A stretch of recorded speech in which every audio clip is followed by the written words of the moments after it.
ప్రభునందు మాకు అత్యంత ప్రియులైన దేవుని ప్రజలందరికీ యేసుక్రీస్తు వారి శ్రేష్టమైన పూజింపదగిన నామం పేరిట శుభాలు ప్రకటిస్తున్నాను. బాగున్నారు మీరంతా? Good morning everyone. యేసుక్రీస్తు ప్రభువారు మీ జీవితాల్లో అనుక్షణము గొప్ప ప్రణాళికలు కలిగి ఉన్నారని తెలియచేయడానికి నేను ఎల్లప్పుడూ సంతోషిస్తున్నాను.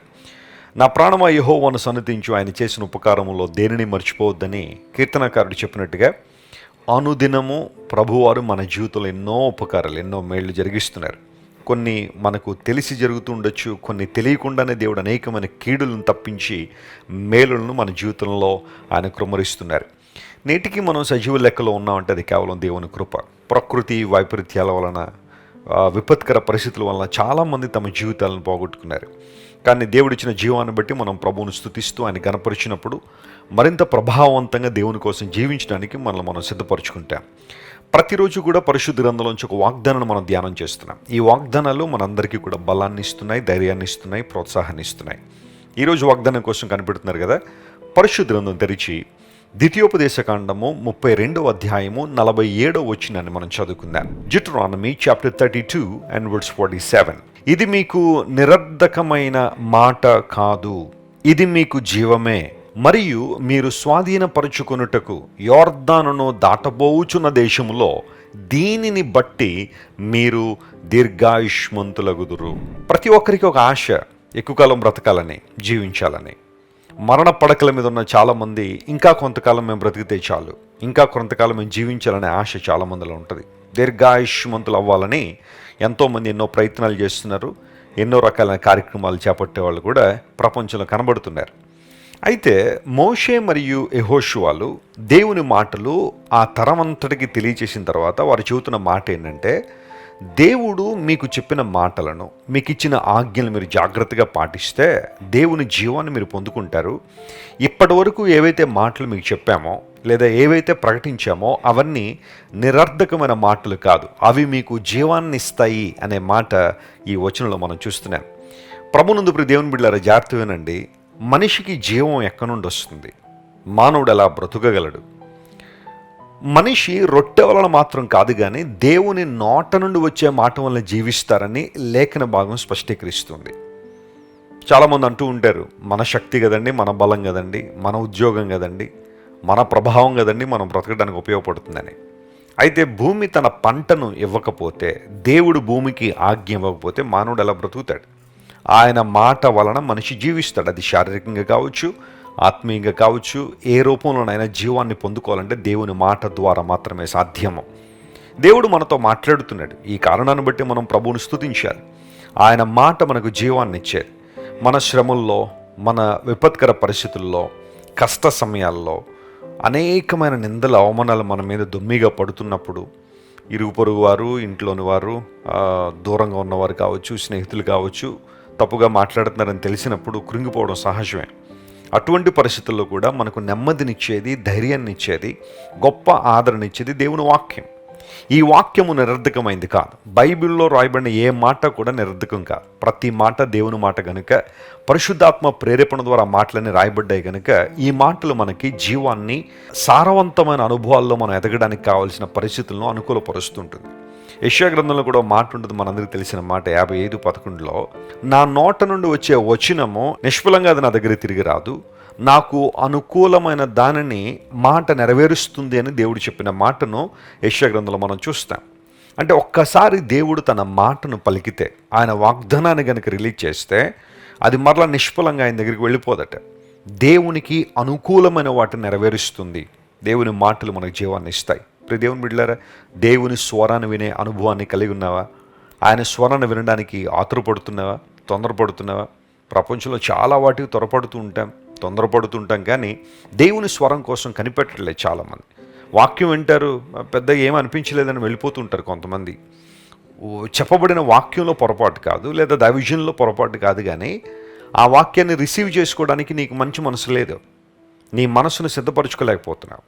దేవుని వాక్యాన్ని జాగ్రత్తగా మీరు వింటే ఆ మాటలు మీకు జీవాన్ని ఇస్తాయి. ఆధ్యాత్మికమైన జీవంలో మనం కొనసాగడానికి ఉపయోగపడతాయి. దేవుడు అలాంటి జీవాన్ని మనకిస్తున్నందుకు మనం ప్రభువును స్తుతించాలి. మరణకరమైన పరిస్థితులు, నిస్సారమైపోయిన అనుభవాలు, నిస్సారమైన జీవితం బహుశా నీ జీవితంలో ఉంటే ఈరోజు దేవుడు నీతోనే మాట్లాడుతున్నాడు. పరిశుద్ధాత్మ దేవుని స్వరాన్ని వినగలిగితే, ఆత్మదేవుడు పలుకుతున్న మాటలు నువ్వు లక్ష్య పెట్టగలిగితే అవి నీకు జీవాన్ని ఇస్తాయి. అంత మాత్రం కాకుండా మీరు యోర్దానును దాటి వెళ్ళబోతున్న దేశంలో మీరు దీర్ఘాయుష్మంతులు అవ్వాలంటే దీనిని బట్టి మాత్రమే సాధ్యం అన్నాడు. ఇశ్రాయేలు ప్రజలు ప్రయాణం చేసుకుంటూ వచ్చారు కదా, దాదాపుగా 40 సంవత్సరాలు ప్రయాణం చేసుకుంటూ వచ్చారు. ఇక వారు కనాను దేశంలో ప్రవేశించాల్సిన సమయం అది. ఆ సమయంలో కనాను దేశంలో ప్రవేశించడానికి ముందు దైవజనుడు చెబుతున్న మాట, మీరు నదిని దాటి ఏ దేశంలోకైతే వెళ్తున్నారో అక్కడ మీరు దీర్ఘాయువును అనుభవించాలంటే, సుఖముగా జరుగు సంవత్సరములు మీరు అనుభవించాలి అంటే దేవుని మాటకు మీరు లోబడాలి. ఈ మాటలు ఎందుకు మీరు లక్ష్యం ఉంచాలని ఓ చక్కని మాట దైవజనుడు తెలియజేశాడు. దేవుడు మనతో మాట్లాడుతున్నాడు. ఆయన స్వరాన్ని మనం వినగలిగితే ఆ మాటలు మనకు జీవాన్ని ఇస్తాయి. అంత మాత్రం కాకుండా వినుట వలన విశ్వాసం అన్నాడు. విశ్వాసంలో కొన్నిసార్లు బలహీనులమైపోవడానికి కారణం దేవుని మాటను వినకపోవడమే. చాలామంది ఎన్నో మాటలు వింటారు ఉదయం లేచింది రాత్రి పడుకునే వరకు, కానీ దేవుని మాటలు ఎందుకు లక్ష్యం ఉంచలేకపోతున్నారు. దేవుని మాట వింటే మనకు ఆరోగ్యం ఉంది. ఆయన మాటలు మనకు ఆశీర్వాదాన్ని ఇస్తాయి. ఒకరోజు సందర్భంలో దేవుడు అన్నాడు, అయ్యో ఇశ్రాయేలు, నీవు నా మాట వినిన యెడల ఎంత మేలు. అయ్యో అనే మాట ఎప్పుడు వాడతామంటే ఒక నష్టం జరిగినప్పుడు లేదా ఒక ఇబ్బందికర పరిస్థితులు ఇరుక్కున్నప్పుడు అయ్యో అనే పదాన్ని వాడతాం. దేవుడు కూడా అంటున్నాడు, నువ్వు నా మాట వినుంటే, నా మాటను లక్ష్యపెట్టుంటే నీకెంతో మేలు జరిగి ఉండేది. దేవుని బిడ్డలారా, ఈరోజు దేవుడు మనకిస్తున్న వాగ్దానం ఏంటంటే, దేవుని మాటలు నిరర్థకం కావట్లేదు, అవి మనకు జీవాన్ని ఇస్తున్నాయి. యోర్దాను దాటి కనాను దేశంలో ప్రవేశించినప్పుడు ఆ మాటలు మనకు దీర్ఘాయుష్మంతులు అవడానికి ఉపయోగపడుతున్నాయి. ఈ గొప్ప వాగ్దానాన్ని ఈరోజు మనం క్లెయిమ్ చేసి ప్రభువును స్తుతించి ఆయన వైపు చూద్దాం. ఆయన మాటకు చోటు ఇవ్వగలిగితే జీవాన్ని మరియు దీర్ఘాయువును మనం పొంది ఆయన చిత్తానుసారంగా ముందుకు సాగిపోతాం. ప్రార్థన చేసుకుందాం. కళ్ళు మూసుకురండి. ప్రేమగల తండ్రి, మీరు మాకు ఇచ్చిన చక్కని వాగ్దానాన్ని బట్టి నీకు స్తోత్రాలు. నీ మాటలు ఎన్నడూ నిరర్ధకం కాలేదు ప్రభువా. మాకు జీవాన్ని ఇచ్చే మాటలు అవి, దీర్ఘాయువునిచ్చే మాటలు కనుక నీకు స్తోత్రాలు.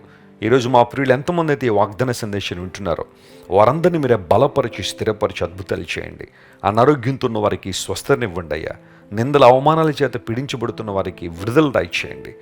సమస్యల వలయాల్లో చిక్కుకుని ఎటుపోవాలో తెలియని పరిస్థితులు ఉన్న వారిని మీరు ఆదరించండి, ధైర్యపరచండి.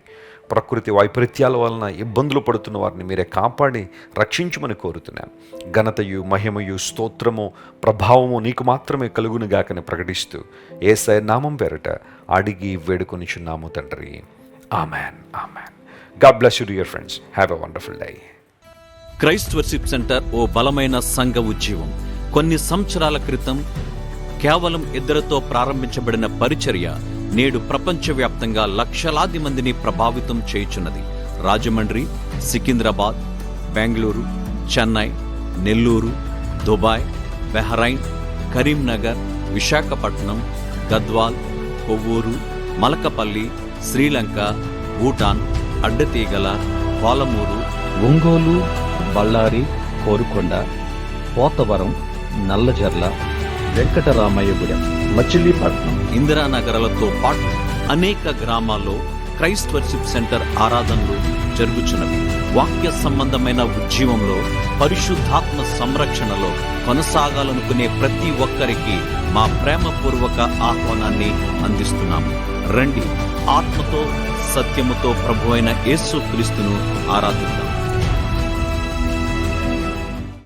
మీరు ఇంతవరకు విన్న దైవ సందేశం మరియు దేవుని సేవకులు చేసిన ప్రార్థన మీకు ఆశీర్వాదకరముగా ఉన్నదని విశ్వసించుచున్నాము.